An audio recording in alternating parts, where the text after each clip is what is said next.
Assalamualaikum warahmatullahi wabarakatuh. Hai guys, ketemu lagi dengan aku Devi di channel Devlies. Kali ini kita akan membahas kasus yang lagi viral di Subang.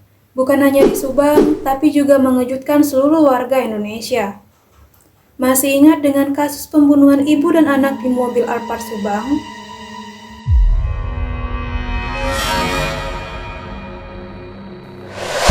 Sedikit kita kilas balik ke awal kasus ini. Kasus ini memang sempat viral dan memang misterius di tahun 2021. Setelah aku ikuti beberapa berita dan artikel, akhirnya setelah sekian purnama, kasus ini menemukan titik terang. Ada beberapa tersangka yang ditemukan di kasus ini.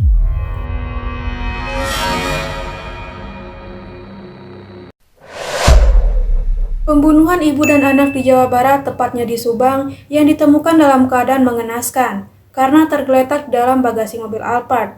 Seorang ibu yang bernama Tuti Suhartini yang saat itu berusia 55 tahun dan sang anak bernama Amalia Mustika Ratu yang saat itu berusia 23 tahun. Ibu Tuti Suhartini dan anaknya Amalia Mustika Ratu ditemukan tidak bernyawa pada hari Rabu tanggal 18 Agustus 2021. Seperti di awal aku bahas tadi, keduanya ditemukan di dalam bagasi mobil Alphard yang terparkir di rumah mereka, di Desa Jalan Cagak, Kabupaten Subang, Jawa Barat. Orang pertama yang menemukan jasad korban adalah Bapak Yosep, yang merupakan suami dari Ibu Tuti dan ayah kandung dari Amalia Mustika Ratu. Setelah mendapatkan laporan, hari itu juga polisi Subang langsung bergegas untuk datang ke lokasi kejadian.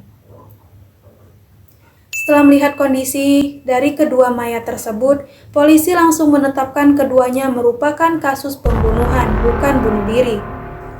Dan dengan alasan itu, pihak kepolisian langsung melakukan investigasi untuk mencari tahu siapa pelakunya yang tega melakukan hal keji seperti ini. Dalam investigasinya, selain dilakukan pencarian bukti di TKP, polisi juga memeriksa berbagai saksi, mulai dari sang penemu jasad, yaitu Bapak Yosep, ayah dari korban itu sendiri, tetangga sekitar, dan orang-orang terdekat dengan korban. Bahkan sosmed korban pun juga ikut ditelusuri. Menurut berita, Pak Yosep diperiksa selama 8 jam dan harus menjawab sekitar 50 pertanyaan. Dalam pemeriksaan itu, Pak Yosep ini mengaku tidak tahu apa-apa karena katanya saat itu dia sedang berada di rumah istri mudanya bernama Mimin.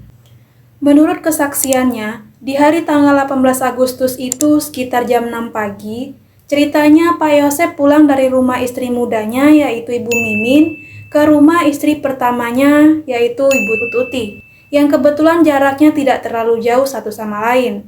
Alasannya pagi itu, Pak Yosep memang harus mengantar barang-barang keperluan karena sudah ada janji sama seorang Candy Girl. Dan alibi tersebut diperkuat dengan bukti chat dengan si Candy Girl tersebut. Namun, saat mau masuk rumah, seperti ada yang mengganjal, melihat mobil Alphard di garasi dengan kondisi kaca mobilnya yang terbuka. Saat dilihat lagi ke mobil, Pak Yosep ini melihat banyak bercak darah yang menuju ke bagasi mobil. Dan dengan kejanggalan tersebut, dibukanyalah pintu bagasi mobil itu. Dan di dalamnya dia melihat istri pertamanya dan anaknya sudah terbujur kaku dengan posisi bertumpuk. Pak Yosep yang melihat hal tersebut langsung menghubungi polisi. Di sini ada rumor dan spekulasi yang beredar, katanya mobil Alphard itu memang diberikan sebagai hadiah kepada istri pertamanya untuk menyenangkan hatinya. Secara Pak Yosep ini kan menikah lagi kan ya? Jadi itu diberikan sebagai hadiah. Salah satu tetangga Pak Yosep juga muncul sebagai saksi, yaitu Pak Ajat, berusia 46 tahun. Menurut Pak Ajat, sekitar jam 6 pagi keluar rumah, ceritanya mau beli sarapan bubur ayam. Di tengah perjalanan, Pak Ajat melewati rumah Bu Tuti. Di situ katanya dia melihat seorang yang sedang memarkirkan mobil Alphard tersebut. Tapi saat itu Pak Ajat tidak menggubris, jadi ya udahlah kayak gitu. Lagi pula nggak mikir yang macam-macam juga kan. Dan sekitar jam 7.30 itu Pak Ajat melihat di depan rumah Bu Tuti sudah ramai oleh warga. Saat itu dia baru tahu di dalam mobil Alphard itu ternyata sudah berisi 2 jasad. Dan saat melakukan pemeriksaan di TKP, polisi juga menemukan banyak banget kejanggalan. Menurut polisi Subang, Kasus ini bukan kasus perampokan atau pencurian, karena tidak ditemukan tanda-tanda kerusakan apapun, baik itu dari pintu ataupun jendela rumah, dan tidak ada satu barang pun yang hilang kecuali ponsel korban. Dengan fakta tersebut, polisi langsung berasumsi bahwa orang yang tega melakukan pembunuhan ini adalah orang terdekat korban sendiri. Selain tidak adanya kerusakan di rumah tersebut, polisi juga melihat kejanggalan lain. Kejanggalan pertama adalah cara parkir mobil yang terlihat asal-asalan, di mana posisi mobil saat mayat ditemukan terlihat miring.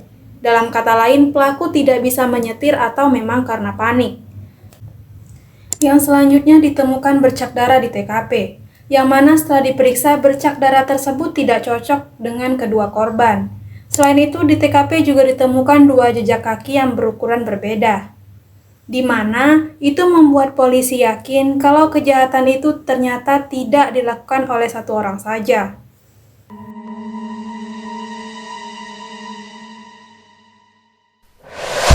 Setelah jasad korban diotopsi, hasil dari rumah sakit itu menyatakan bahwa Ibu Tuti menjadi korban pertama yang dibunuh dan diperkirakan dibunuhnya itu pada jam 1 pagi.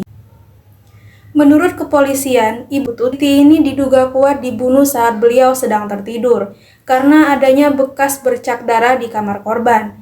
Selain itu, di tubuh Ibu Tuti juga sama sekali tidak ditemukan adanya bekas perlawanan. Di sisi lain, sang anak Amelia diketahui sekitar 4 jam setelah ibunya dibunuh, tepatnya jam 5 pagi, polisi mengatakan sebelum Amel meninggal, dia seperti memberikan perlawanan tapi tidak berhasil. Dan menurut beritanya, ketika jasad Amelia ditemukan, keadaannya benar-benar mengenaskan karena tidak memakai busana apapun. Namun tidak ditemukan terjadinya kekerasan seksual. Di awal pemeriksaan terdapat 25 orang yang dijadikan saksi, termasuk istri mudanya Yosef dan anak-anaknya.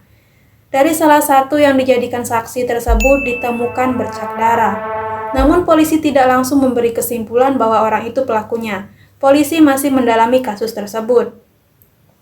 Polisi juga mengungkapkan kemungkinan besar motif pelaku dalam membunuh korban itu karena dendam. Makanya di rumah tersebut tidak ada barang berharga yang hilang kecuali handphone korban, yang mungkin di dalamnya itu terdapat bukti-bukti percakapan atau hal lain yang mengarah ke si pelaku.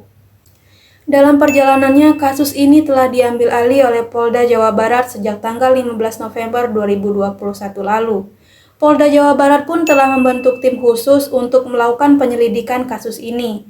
Sejumlah langkah-langkah penyelidikan diantaranya olah TKP sebanyak 5 kali, otopsi sebanyak 2 kali, dan telah memeriksa saksi sebanyak 121 saksi dan 216 alat bukti. Sebanyak 7 saksi ahli telah dimintai keterangan, beberapa diantaranya ahli sketsa wajah, dokter kesehatan jiwa, hingga satuan satwa pelacak K9. Penyidik juga melakukan analisa terhadap kamera CCTV di 40-50 titik lokasi sepanjang 50 km. Sketsa wajah terduga pelaku pun sempat disebar ke seluruh Polres, dengan harapan mendapatkan informasi identitas pelaku pembunuhan. Namun, hingga saat itu kasus ini masih belum menemukan titik terang. Polisi masih berupaya mengumpulkan puzzle dari teka-teki misteri pembunuhan ibu dan anak tersebut. Pada awal Agustus 2022 lalu, Polda Jawa Barat mengamankan seorang pria berinisial S.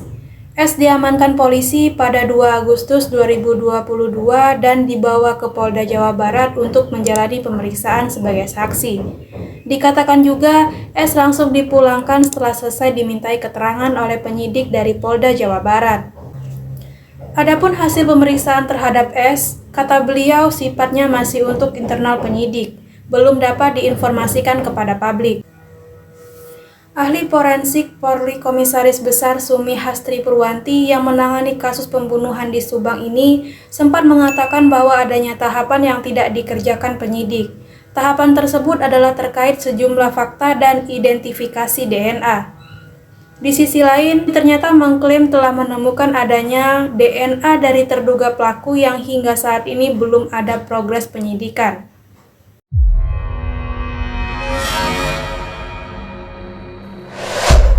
Dikutip dari artikel tanggal 7 Agustus 2023, Polda Jawa Barat kembali mendalami kasus pembunuhan ini. Ada 4 orang saksi yang dipanggil ke Mapolda Jawa Barat. Beberapa merupakan saksi baru. Beliau juga menjelaskan bahwa belum lama ini polisi telah memeriksa 15 saksi lainnya. Beliau mengatakan pihak kepolisian belum dapat mengungkapkan hasil penyelidikan ke publik dengan alasan menjaga kestabilan proses penyidikan dan penyelidikan. Dengan begitu, total saksi yang baru-baru ini telah dilakukan pemeriksaan adalah 19 saksi. Dan akhirnya, kasus pembunuhan ibu dan anak di Subang yang terjadi pada 2021 lalu menemukan titik terang di tahun 2023. Polisi telah menetapkan 5 tersangka sebagai pelaku pembunuhan ibu dan anak tersebut. Adapun identitas kelima tersangka pembunuhan ibu dan anak di Subang itu yaitu 1. M. Ramdanu alias Danu yang merupakan keponakan dan sepupu korban. Yang kedua ada Yosep Hidayat yang merupakan suami dan ayah korban. Yang ketiga ada Mimin, istri muda dari Yosep. Terus ada juga anaknya dari Yosep, anak tirinya Ali Reksa Pratama. Yang terakhir ada Abi, anak tiri Yosep juga. Menurut Kriminal Umum Polda Jawa Barat, Komisaris Besar Polisi Surawan mengatakan sebenarnya Danu bukan menyerahkan diri.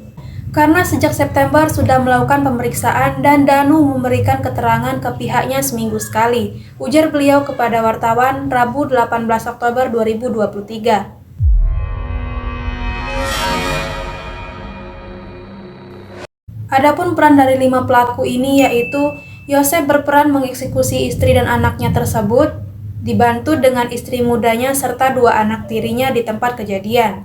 Sementara itu, Danu berperan mengantarkan golok sekaligus menemani Yosep datang ke TKP.